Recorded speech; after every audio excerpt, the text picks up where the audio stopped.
Good morning students. Today I am going to introduce about packing fraction. What do you mean by packing fraction? Packing fraction means the fraction of volume that is occupied by the constituent atoms in a unit cell.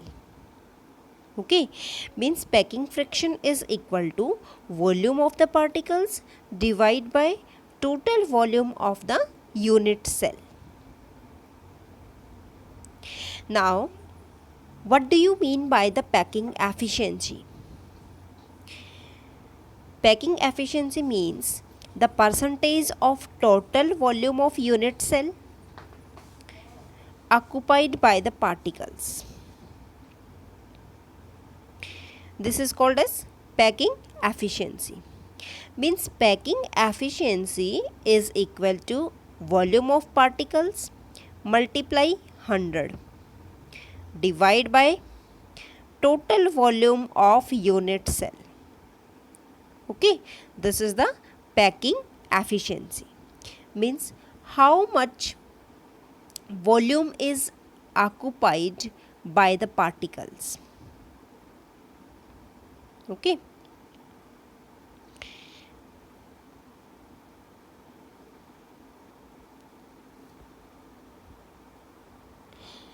This is the formula. Packing efficiency equal to volume of particles multiply 100 divided by total volume of unit cell. Now, how can you calculate the packing efficiency in case of simple cubic or FCC means face centered cubic and body centered cubic? So now let's start. Student, how will you calculate the packing efficiency in a simple cubic unit cell? ठीक है बेटा, इसमें हम एक cube लेंगे, simple cube. ठीक है, तो फर्स्ट हम क्या लेते हैं कि हमारे पास ये एक क्यूब है, इसके ये वाला एक स्फीयर बन रहा है और एक स्फीयर आपका ये वाला बन रहा है. ठीक है, ये कॉर्नर्स पे प्रेजेंट होते हैं. ठीक है, हर कॉर्नर पे एक स्फीयर प्रेजेंट है. ठीक है, तो जैसे हम ये लेते हैं, जब हम ये क्यूब बनाते हैं तो हमारे कॉर्नर यहाँ पे 8 कॉर्नर्स प्रेजेंट है. तो ये जो कॉर्नर्स है बेटा, ये जब इनको ऐसे करोगे तो ये ऐसे बनेंगे. ठीक है, तो यहाँ से यहाँ तक दो जो एटम्स होते हैं उनका डिस्टेंस लिया जाता है. ठीक है, तो ये है. अब पैकिंग एफिशिएंसी कैसे निकालेंगे? The volume occupied by all the spheres in the unit cell divide में total volume of the unit cell multiply 100. Okay, अब हम क्या करते हैं, इसकी हम लेंथ मान लेते हैं एज लेंथ. ठीक है, एज लेंथ जो होती है, ये वाली जो लेंथ है, इनको हम मानेंगे ए. सपोज ए मान लिया. और जो रेडियस है, इन स्फीयर्स के बीच की जो रेडियस है उसको हम क्या मानेंगे? जैसे ये आपके दो स्फीयर है और ये यहाँ से टच है और इन दोनों के बीच की जो रेडियस है वो क्या है बेटा? आर. और ये भी आर है. ठीक है, तो हम यहाँ से यहाँ तक का जो डिस्टेंस है उसको हमने क्या माना है? ए मानना है. A is the edge length of the unit cell. R is the radius of sphere. अब as the sphere are touching each other, sphere एक दूसरे को टच कर रहे हैं, इट मीन्स ए किसके इक्वल है? 2r के इक्वल है. ठीक है, अब हम numbers of sphere per unit cell देखते हैं कितने हैं. अब हमारे पास कितने स्फीयर्स हैं? 8 है ना हमारे पास, क्योंकि कॉर्नर्स कितने होते हैं? 8. 1 2 3 4 5 6 7 एंड लास्ट 8. ओके, तो अब number of sphere per unit cell है, तो एक यूनिट सेल में कितने एटम्स है बेटा? 1/8. 1/8 multiply 8 corners that is equal to 1. अब हमें क्या निकालना है? Volume of sphere. Volume of sphere किसके इक्वल होती है बेटा? 4/3 πr³. Okay,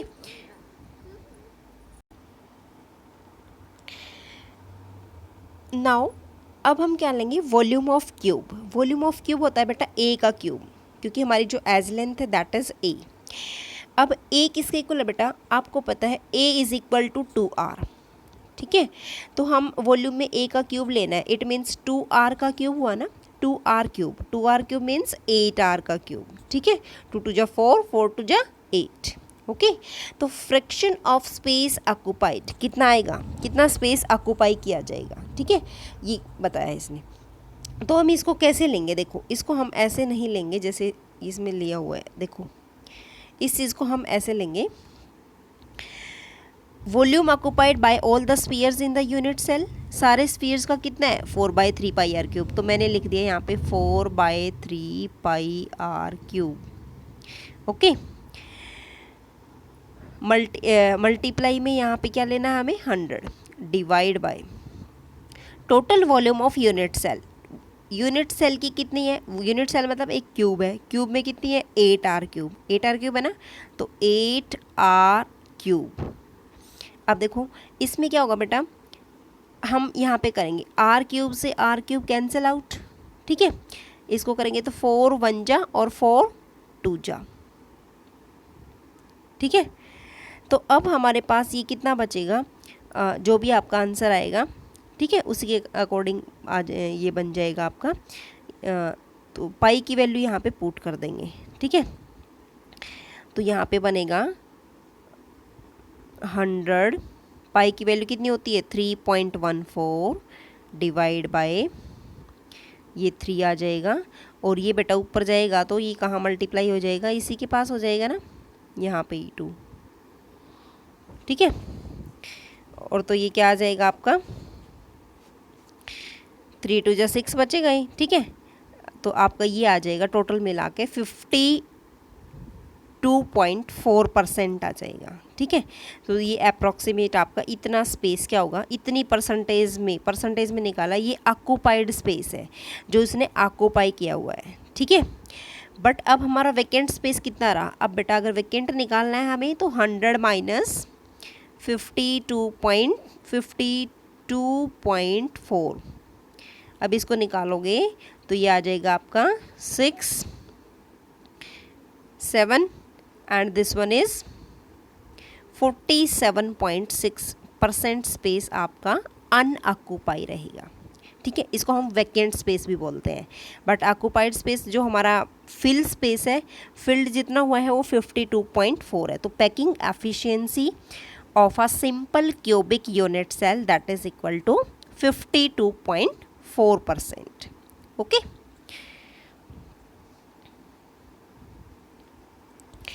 Now next is efficiency of packing in body centered cubic structure. अब हम यहाँ पे यूज़ कर रहे हैं बेटा BCC के लिए, ठीक है। What is the packing fraction in case of BCC? BCC body centre cubic unit cell, इसमें हम क्या करेंगे बेटा, देखो हमारे कॉर्नर्स पे भी प्रेजेंट होते हैं, और बॉडी सेंटर का मतलब क्या है, एक सेंटर में भी प्रेजेंट होता है, ठीक है। तो हमारे पास ये 3 स्फीयर आपस में टच करेंगे, ठीक है। तो हम इसको पॉइंट को A मान लिया, ठीक है, इसको C मान लिया, इसको F मान लिया, और यहाँ एक पॉइंट जो अगले स्फीयर का है ये D मान लिया, ठीक है। तो हमने A और D, जो हमने ये वाला स्फीयर है तो इसी के नीचे वाला एक जो हमारे पास क्या बन गया, एक स्ट्रेट लाइन बन गई ना, तो ये हमारे पास पॉइंट क्या है D है, ठीक है। अब यहाँ से यहाँ तक की जो एज लेंथ है दैट इज़ A माननी है बेटा, ठीक है। और DF, ये D और F ये कितना है बेटा, इसको हम मानेंगे स्मॉल b, ठीक है। और बेटा अब हमें पता है कि जो ED है, ये वाला स्फीयर और ये वाला ED और EF ये दोनों आपस में क्या है, सेम, इनकी एज लेंथ भी कितनी है, A है।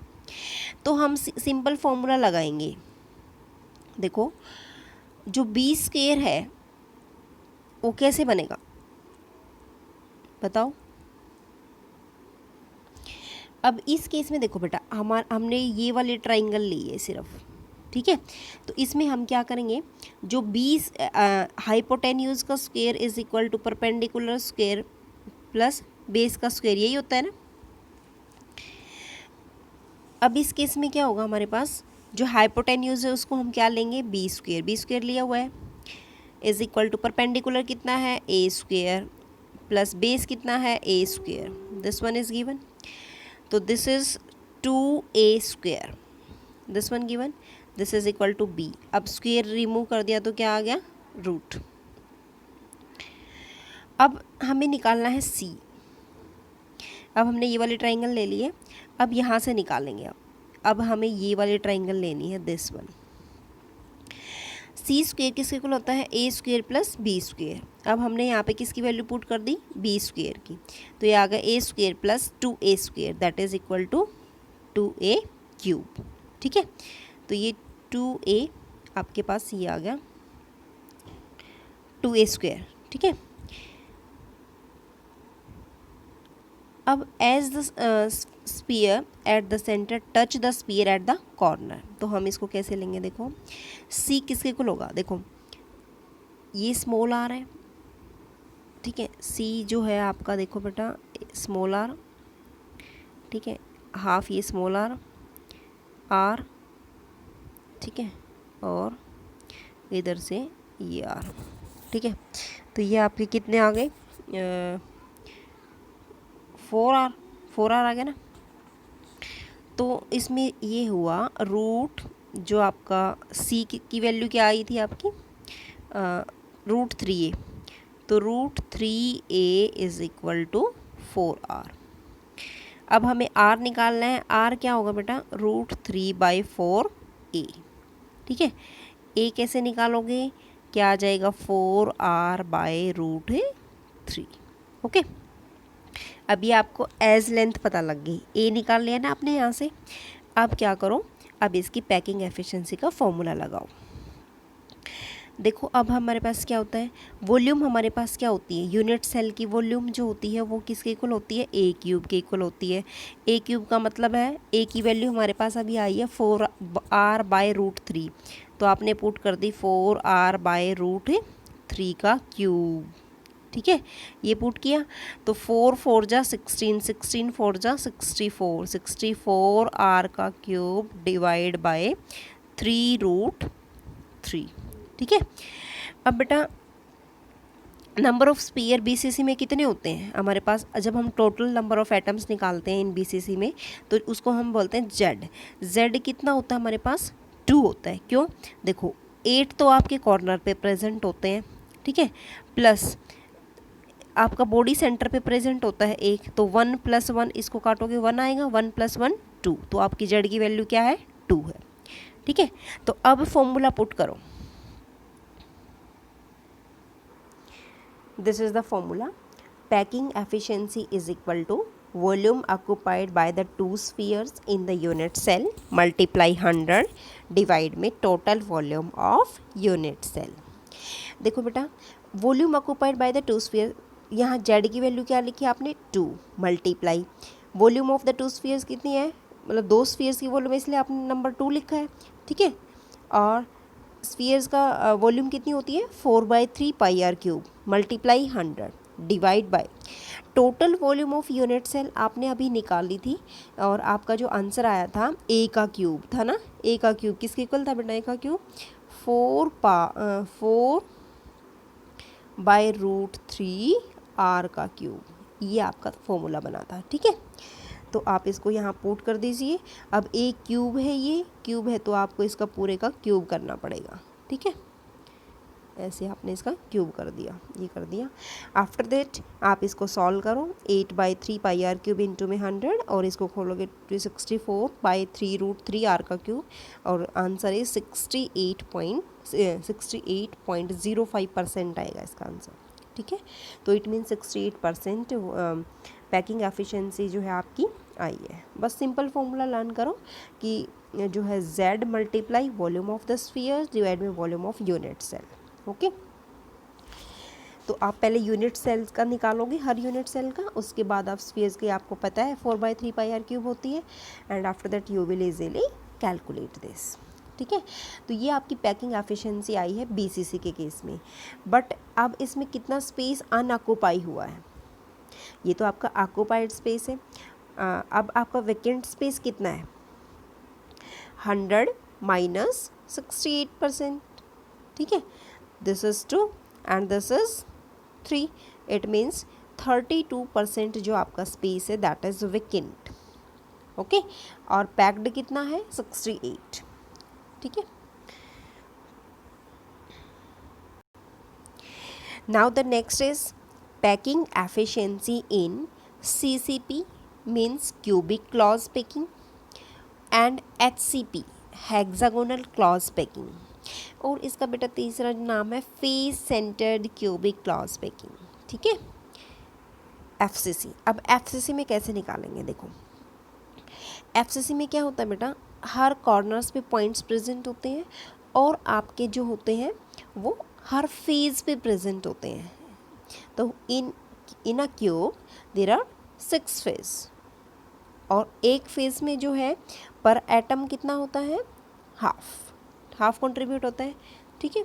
तो अब इसमें देखो 4 स्फीयर्स इन दिस, तो इसने जैसे 1, ठीक है, 2, 3, ठीक है, और आपका और कौन सा टच होगा,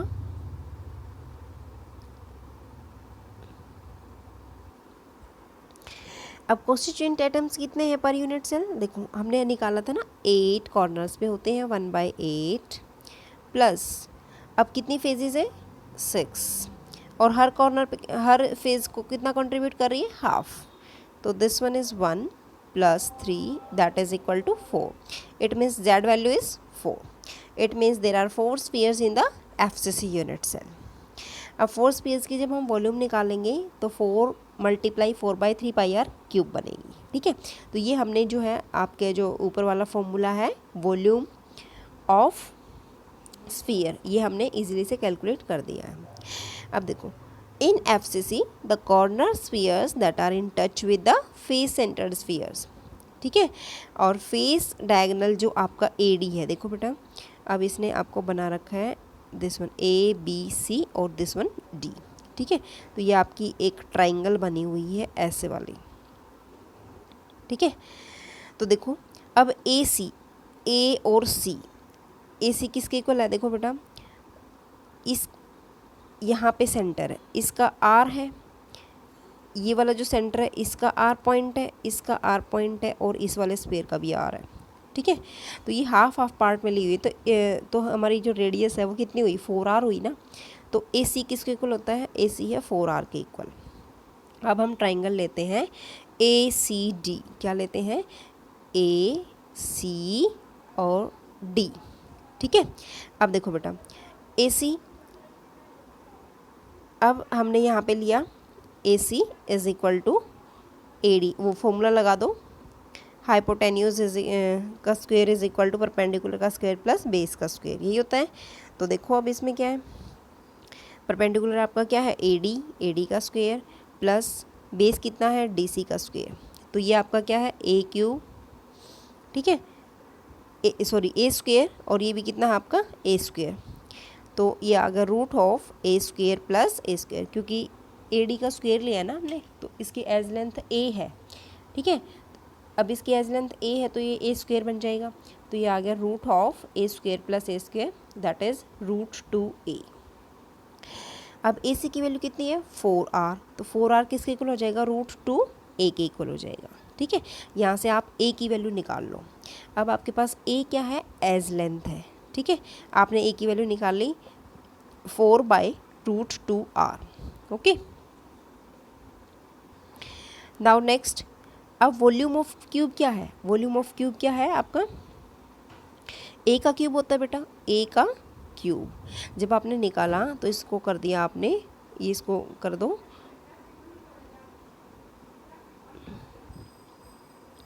ये आप कैसे बन जाएगा बेटा, जैसे 4R is equal to √2A है, तो हमने यहाँ से A निकाला, A किसके इक्वल हो जाएगा 4R डिवाइड बाय √2, ठीक है। और ये फिर आपका बन जाएगा बेटा 2 √2 R का क्यूब, ये बन जाएगा, ठीक है। अब ये बाई नहीं है, ये गलत लिखा हुआ है यहाँ पे, बाई नहीं है, ठीक है। तो 2 √2 R का क्यूब ये बनेगा। इसको खोलोगे तो क्या बनेगा 16, 2 2 जा 4 4 2 जा 4 2 2 जा 4 4 4 टू जा 8, 8 टू जा 16, ठीक है, क्योंकि रूट भी है ना। तो अब आएगा 16 रूट 2r का क्यूब, ठीक है। आफ्टर दैट अब आपने ए भी निकाल लिया। अब how will you calculate the packing efficiency? Packing efficiency is equal to volume occupied by the 4 spheres in the unit cell multiply 100 divide में total volume of the unit cell. तो बेटा how many spheres are there? 4, क्योंकि Z number कितना है FCC में? 4 होता है, ठीक है।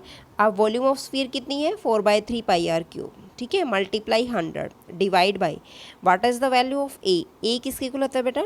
2√2r, ठीक है, ये होता है। अब ये हमारा ए का क्यूब है, क्योंकि हम वॉल्यूम निकाल रहे हैं, तो बेटा इसका भी क्या हो जाएगा? क्यूब बन जाएगा, ठीक है। यहाँ पे आपने वैल्यू पुट की। आफ्टर दैट आप इसको जो है कैलकुलेट करो। 16/3 पाई आर क्यूब इंटू में 100 डिवाइड बाई 16√2r का क्यूब। तो योर आंसर इज 74% स्पेस, ठीक है। दिस इज ऑक्यूपाइड स्पेस, ठीक है। And how much remain left? तो 100 माइनस 74, वेकेंट स्पेस कितना है? This is 6 and after that this is 2, okay. 26% space is unoccupied, means this is vacant space, okay. तो अब हम जनरलाइज फॉर्म में करते हैं बेटा कि जो हमने सिंपल क्यूबिक, अब देखो पैकिंग एफिशिएंसी जो पड़ी है सिंपल क्यूबिक यूनिट सेल में, देखो सिंपल क्यूबिक यूनिट सेल, इसमें आपकी कितनी आई थी? 52%, ठीक है, पैकिंग एफिशिएंसी। नेक्स्ट आपने पढ़ा BCC. In BCC packing efficiency is 68%, okay.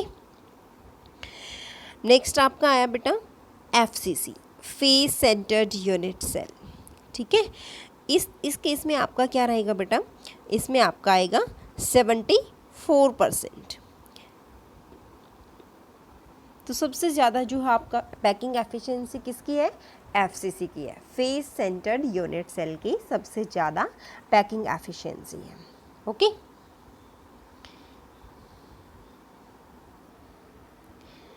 Now the next topic is relationship between nearest distance d as length of unit cell A and the radius of atom R। तो D, A और R में आपको relationship बतानी है। तो first case में बेटा क्या है? सिंपल यूनिट सेल, हम सिंपल यूनिट सेल लेते हैं। इसमें क्या होता है आपके पास कि जो डिस्टेंस है between the nearest neighbour distance D for the pure element radius R। अब आपको पता है रेडियस क्या होती है? D/2 मीन्स डायमीटर बाय 2, ठीक है। तो ये होता है। अब इस केस में क्या है, जैसे मान लो आपके पास सिंपल यूनिट सेल में कॉर्नर्स पे पॉइंट्स होते हैं, तो 1 2 3 4 ऐसे हैं। जैसे मान लो 5 6 7 8, ठीक है। अब हमें क्या करना है? सिर्फ इन्हीं का देखना है।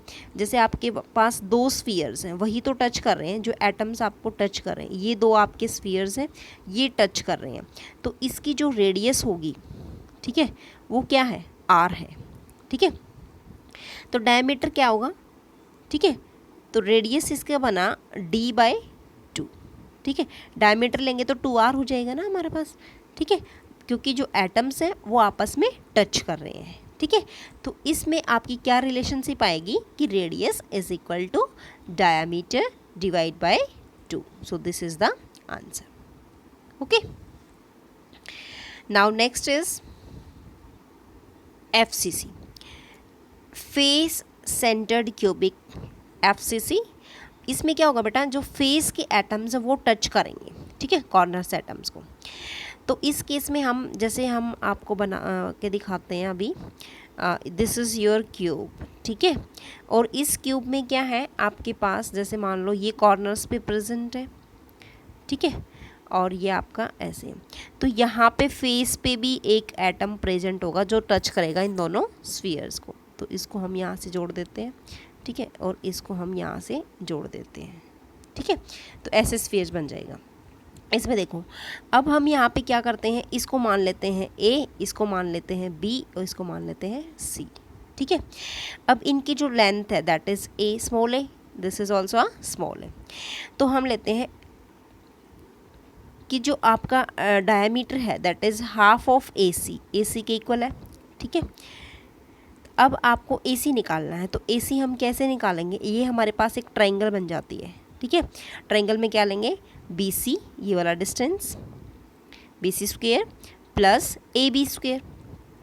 ठीक है, प्लस ए बी स्क्वेयर, तो उसका रूट होता है। ठीक है, क्योंकि यहाँ पे ए सी स्क्वेयर होता है, तो हम इसको लेके जाएंगे तो इधर रूट बन जाएगा। तो हमने जो ट्राइंगल लिया वो ए बी सी ली है। तो ए सी किसके वाला आ गया, देखो ये भी ए है, ये भी ए है। ठीक है, तो ए का स्क्वायर प्लस ए का स्क्वायर। ठीक है, तो आपका ये क्या बन गया, 2 रूट ऑफ 2 ए। ठीक है, पर हमारा जो ए सी है, अब ये तो हमारे पास एज लेंथ के अकॉर्डिंग लिया, अब हम रेडियस के अकॉर्डिंग क्या लेंगे, जो हमारे पास ए सी है वो कितने स्फीयर्स को टच कर रहा है, उनकी रेडियस लेंगे। तो देखो इस स्फीयर की रेडियस है आर। ठीक है, बीच वाले स्फीयर की रेडियस जो है वो पूरा कट कर रहा है, तो हाफ इधर हाफ इधर, तो आर और फिर लास्ट वाले स्फीयर की भी क्या है, आर है। ठीक है, तो ये ऐसे है बेटा, देखो ये ऐसे है, तो ये हाफ है, इसकी आर, ये यहाँ से ये आर और ये वाली भी आर, तो कितना आया, 4R आया ना, ए सी इज इक्वल टू 4R। ठीक है, दिस इज़ द स्फीयर। देखो इसमें ये रहा आपका ए बी और सी पॉइंट है, ये इसको टच कर रहा है स्फीयर को बिल्कुल, और इसकी रेडियस आर है, इसकी आर है, ये आर है और ये आर है। ठीक है, तो इस तरीके से इसने ए बी सी ट्राइंगल बना के यूज़ किए। अब आपको पता लग गया कि अब दोनों को इक्वल बैलेंस कर दिया। 4R किसके इक्वल होता है, रूट ऑफ 2a के इक्वल है। r की वैल्यू निकालो बेटा, यहाँ से क्या आ गया, रूट 2a अपन में 4 आ गया। अब हमें क्या निकालना है, r किसके इक्वल हो जाएगा, a बाय में 2 रूट 2। तो आपकी ये क्या आ जाएगी, आपकी रिलेशनशिप आ जाएगी डी आर और a में। ठीक है, नाउ नेक्स्ट है बेटा BCC, body centred cubic unit cell. ठीक है, बॉडी सेंटर्ड में क्या होगा, कॉर्नर्स पे होगा और बॉडी का जो सेंटर है वो टच करेगा सभी स्फीयर्स को। ठीक है, जैसे मैं अभी दिखाती हूँ, this is body centred cubic unit cell. देखो बेटा इसमें, इस केस में क्या होगा, हर कॉर्नर्स पे आपके प्रेजेंट होंगे स्फीयर्स। ठीक है, और एक आपका बॉडी ऑफ द सेंटर पे प्रेजेंट होगा।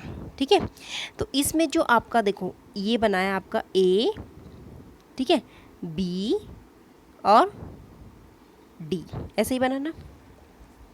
तो इस केस में हम क्या लेंगे, जो हमारे पास डी है, distance between the nearest D, देखो अब कौन सा है, ए सी है ना, ये वाला ए सी, तो ये बनेगा बेटा ए सी बाय 2, हाफ लेंगे, ए सी का हाफ लेंगे। ठीक है, तो इस केस में हम क्या निकालेंगे, अब एक ये वाला बन रहा है ए डी। ठीक है, अब हम निकालेंगे ये आपकी जो ट्राइंगल बनी है, A C square is equal to A D square, और आपका बेस क्या बन जाएगा, D C plus C D का स्क्वेयर। हाइपोटेन्यूज का square is equal to perpendicular का स्क्वेयर प्लस बेस का स्क्वेयर। ठीक है, अब इस केस में क्या होता है, हम लेंगे ए डी का स्क्वेयर। ए डी का स्क्वेयर किसके इक्वल होता है, ए डी होता है आपका, देखो ए और डी, इसमें आ जाएगा रूट 2a। ठीक है, क्या आएगा, रूट 2a, ये बन गया आपका root 2a plus C D का स्क्वेयर। सी डी का स्क्वेयर ये कितना है, सी और डी का स्क्वेयर, इसको क्या मानेंगे, ए ना, ए स्क्वेयर। ठीक है, ये बन जाएगा आपका। तो जब आप इसे करोगे तो after calculation you will observe here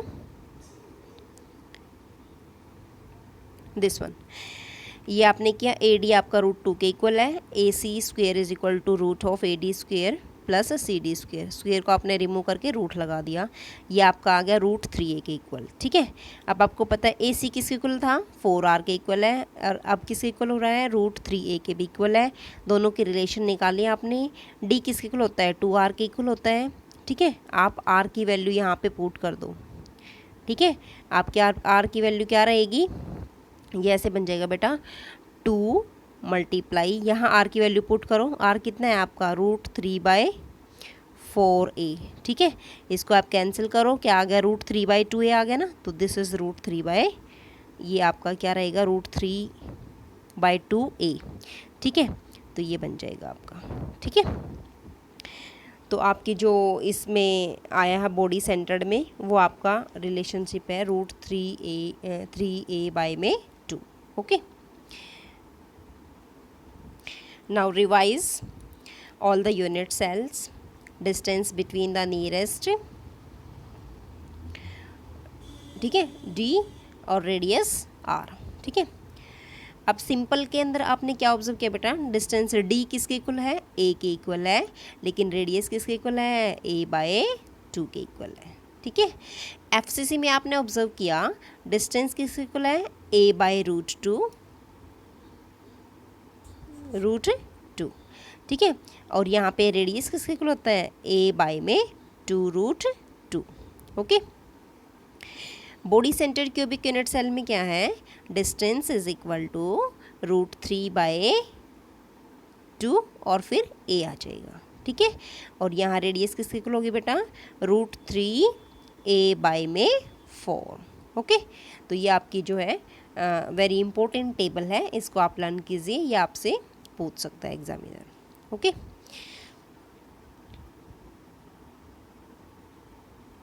so this table is very important for your exam. Please learn this table.